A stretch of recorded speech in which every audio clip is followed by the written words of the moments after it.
I've read another book that I didn't like, and every time I read a book that I don't like, I learned something. I learned something about the art of storytelling. I learned something about writing, about human psychology, even.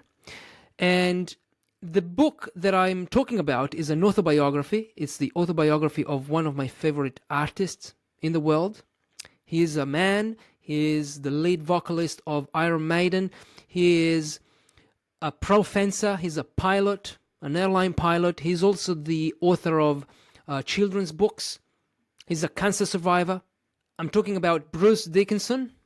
Here is his autobiography, What Does This Button Do? Bruce Dickinson, an autobiography may contain flying heavy metal. Now, you don't need to be a metal head to appreciate or to find what I'm about to say interesting. The thing is this autobiography it lacks emotion. It lacks emotion. I read things like, I did this, I went there, I bought a plane, I learned how to fly.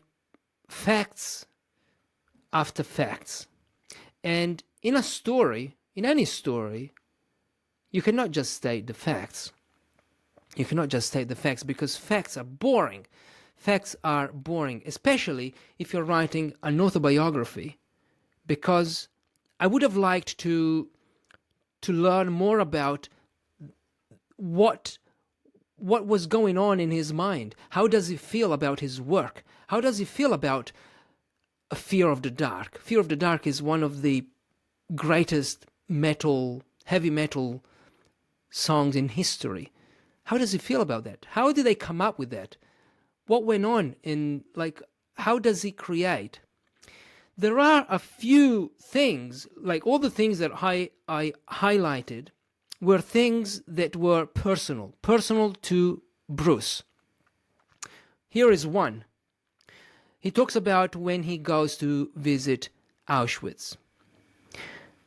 This passage is beautiful because it's personal. The passage that I'm about to read is beautiful, personal, well written, compelling. Here it is. I'll put it up on the screen as well. No birds fly over Auschwitz. It is as if the very soil contaminates the air with the stench of death and the evil of those who walked upon it and planned the horror. It is the banality of the industrial execution planning contrasted with the screams of the gas chambers that is the true measure of the terror. That terror, I believe, is the secret fear that we may be all such monsters deep down.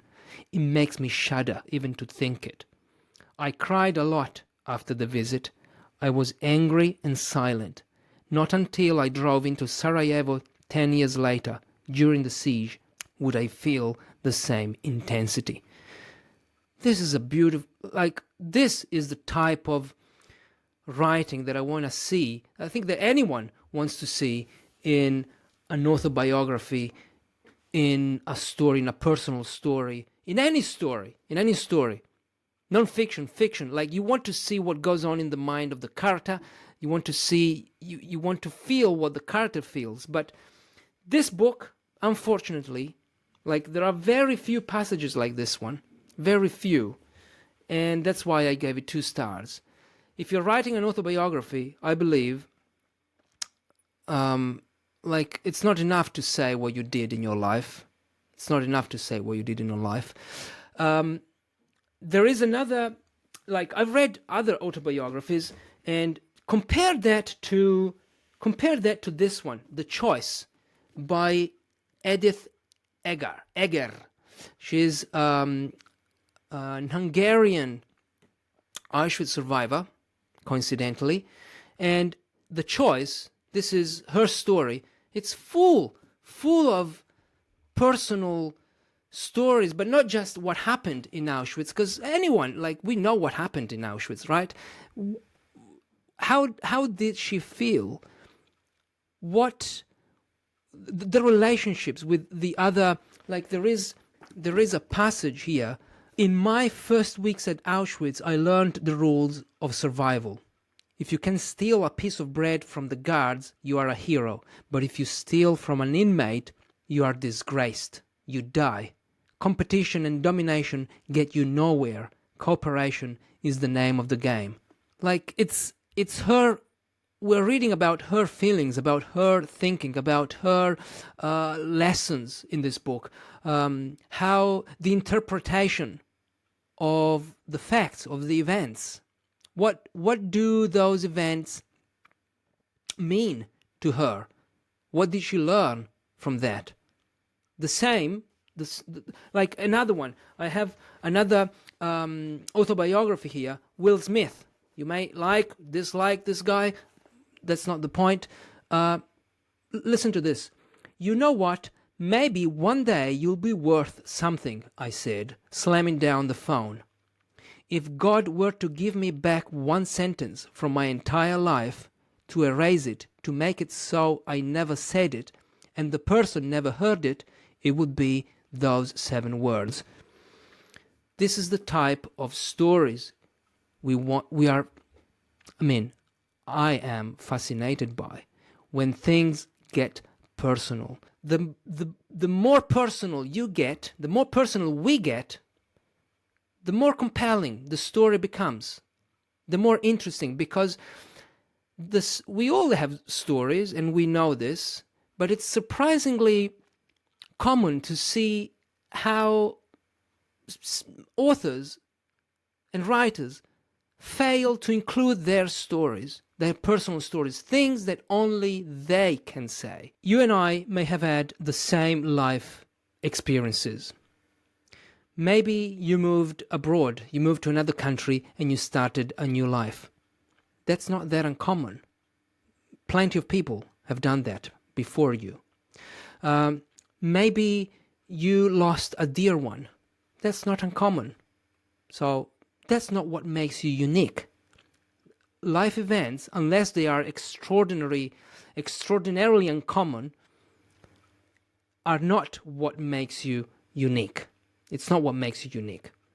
What makes us unique is the experience, how we lived that experience, what went on in our minds when we were living that experience, our reflections today of that experience, about that experience. It's our thinking. It's how we feel emotionally about those things that happened in our lives. And that's why I didn't like Bruce Dickinson's autobiography, because I couldn't find that. I couldn't find his thinking. I couldn't find information about his feelings. Not enough, at least. There is some, and I read the passage, but not enough. And that's why the book is empty.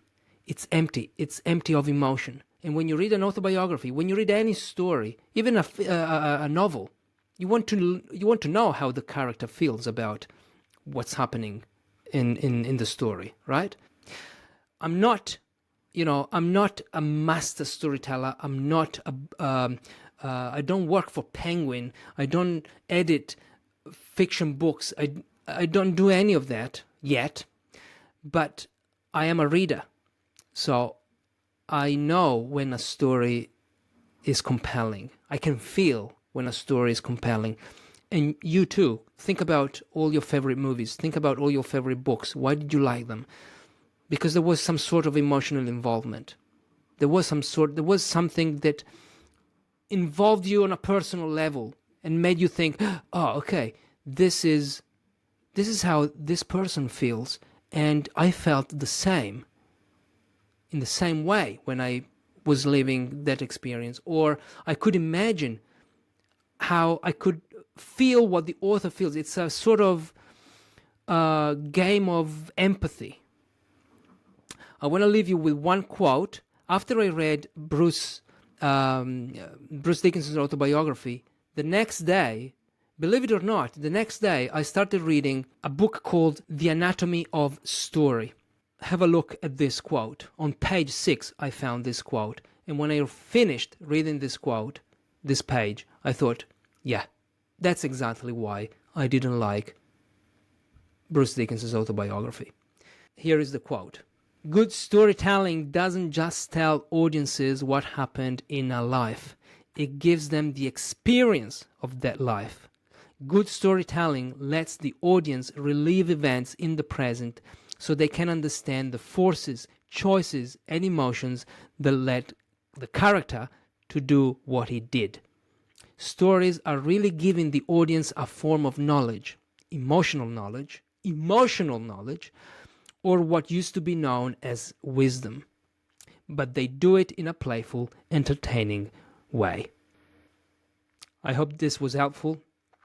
Share your thoughts in the comments if you agree, if you disagree, and I'll see you in the next video. Bye-bye. Thanks for listening. Thank you for watching. If you're a writer and you want to improve your writing or you want to keep improving your writing, consider joining my private email list, Better Writers.